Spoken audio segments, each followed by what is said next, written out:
Usually when a guy like this is available, like every coach gets asked about him. The only one that I've noticed was Mike Vrabel, the Patriots coach, who recruited Christian Wilkins coming out of high school when Vrabel was at Ohio State, right?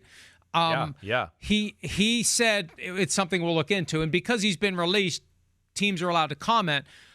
Brian Flores was the coach of the Dolphins when Wilkins was drafted. So there's an obvious connection, assuming the two want to do business together. We always assume if they worked together in the past, they want to work together again. There's a chance that they're like, no way. Nope. Been there, done that, not doing it again. He could go back to the Dolphins in theory.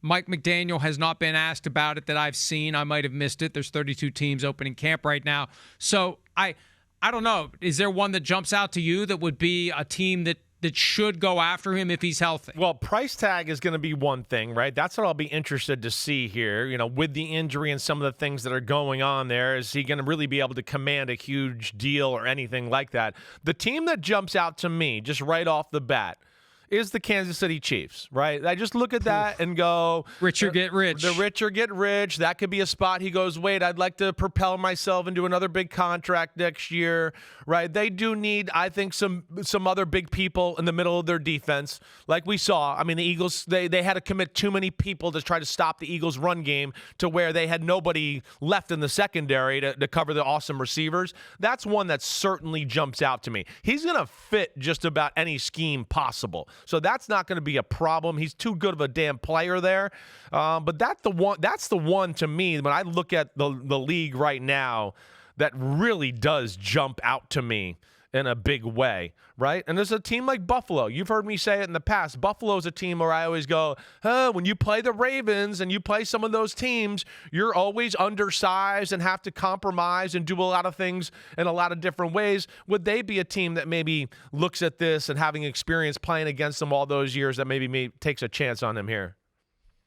Well, and, as you mentioned, the Chiefs, I think, of the team that always seems to show up when a great guy is available, possibly at a bargain, especially if he's going to make $35 million from the Raiders, who knows? And not that the Eagles need him, but, man, you throw him into that mix. Oh, my God. And they like to have that robust rotation. The richer do get rich. And then the Ravens. I could see the Ravens. Sure. I could see the Ravens being attracted to the potential and what it does for that defense. And they're a team that always starts wherever their defense is on paper. That's right. They get better by the end of the year. That's right. They do have some big people inside. They got the kid Travis from UConn. I'm blanking on his name. I'm going to say Jones. I'm blanking right now. It's early for me here. But then and then Matabuke. But yeah, they're a team that we talk about it every year. They pillage the earth for the biggest, baddest mofos you can find. That's what the Ravens are. That's why I love them. Be interested to see what he does here. But yeah, I do look at that Chiefs. Mike Pennell right now is kind of slotted as their other starting D tackle across from Chris Jones. He's kind of a, career journeyman to a degree.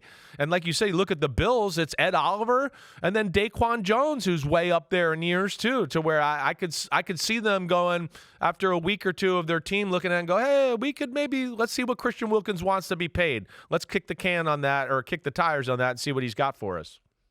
Now, if he would go to Buffalo, there would be an issue that would need to be resolved on the way through the door. You're right. Right? Yes. Do you remember this? Yes, I do. 2022? Right.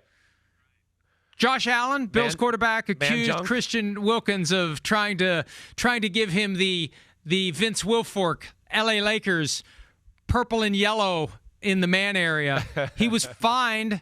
He was fined $13,261, but he denied it. I don't know. They never announced they announced the fines. They never announced the results of the appeals. But it was a fracas in that game because Allen contended, and again, the eye in the sky doesn't lie. They believed that they saw a grabbing of the crotch. So Sean McDermott would have to preside over some sort of have a beer. What's the signal for that? Illegal bread. Grabbing of the crotch. What does the referee do for that one? You got a signal for it? Personal foul. He's grabbing his business down there. I think that's what it would be. Yeah, right. We had the one that was giving him the business, that old clip, right? This one, he's grabbing his business. That was the point. Yeah. That was the point. That's good.